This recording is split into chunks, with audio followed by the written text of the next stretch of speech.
ଆମର ପ୍ରତିବର୍ଷ ଭଳି ଆଜି ମଧ୍ୟ ହନୁମାନଙ୍କର ଜନ୍ମଦିନ ପାଳନ ହେବ ମହାସମାରୋହରେ।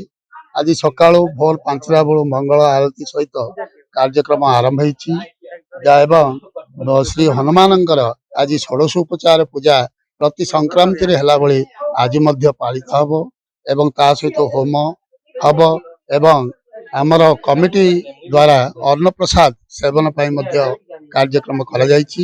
ଏଥିରେ ପ୍ରାୟ 200ରୁ 300 ଲୋକ ଆସି ଅନ୍ନଭୋଗ ଖାଇଥାନ୍ତି ଏବଂ ଏହି ହନୁମାନ ମନ୍ଦିରଟା ବିଗତ 10 ବର୍ଷ ହେଲା ପ୍ରତିଷ୍ଠିତ ହୋଇଛନ୍ତି।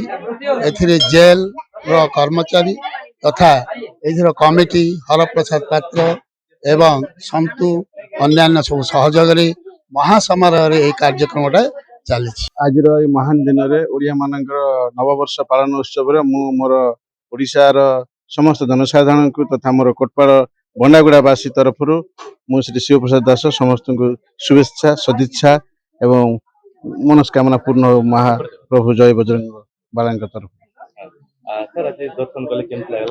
ଆଜିର ଏହି ମହାନ ଦର୍ଶନରେ ଆମର ଓଡ଼ିଆ ମାନଙ୍କର ନବବର୍ଷ ପାଳନ ଉତ୍ସବରେ ମୁଁ ସମସ୍ତଙ୍କୁ ଧନ୍ୟବାଦ ଦେବି ଯେ ଆଜିର ଦିନରେ ଜୟ ବଜରଙ୍ଗ ବାଲାଙ୍କ କୃପାରୁ ସମସ୍ତେ ଭଲରେ ରହିବେ। ଆଜିର ଦିନ ତଥା ଆଜିର ନୂଆବର୍ଷ ଆଜିଠାରୁ ଓଡ଼ିଆ ମାନଙ୍କର ପର୍ବ ପାଳନ ହେଉଥିବା ଯୋଗୁଁ ସମସ୍ତଙ୍କ ପାଇଁ ଶୁଭକାମନା ମଙ୍ଗଳମୟ ହେଉ। କୋଟପାଡ଼ରେ ପ୍ରାୟତଃ ସବୁ ଭଗବାନ ହନୁମାନଙ୍କ ବା ବଜରଙ୍ଗ ବାଲାଙ୍କ କୃପାରୁ ସବୁ ମନ୍ଦିରରେ ଆଜି ଆମର ମା ଭଉଣୀ ମାନେ ତଥା ଭାଇମାନେ ଭିଡ଼ ଲଗେଇଛନ୍ତି। ବଡ଼ ଆନନ୍ଦ ଉତ୍ସବରେ ଆମ ନବବର୍ଷ ପାଳନ ପାଇଁ ସମସ୍ତଙ୍କୁ ମୁଁ ଶୁଭକାମନା ଜଣାଉଛି।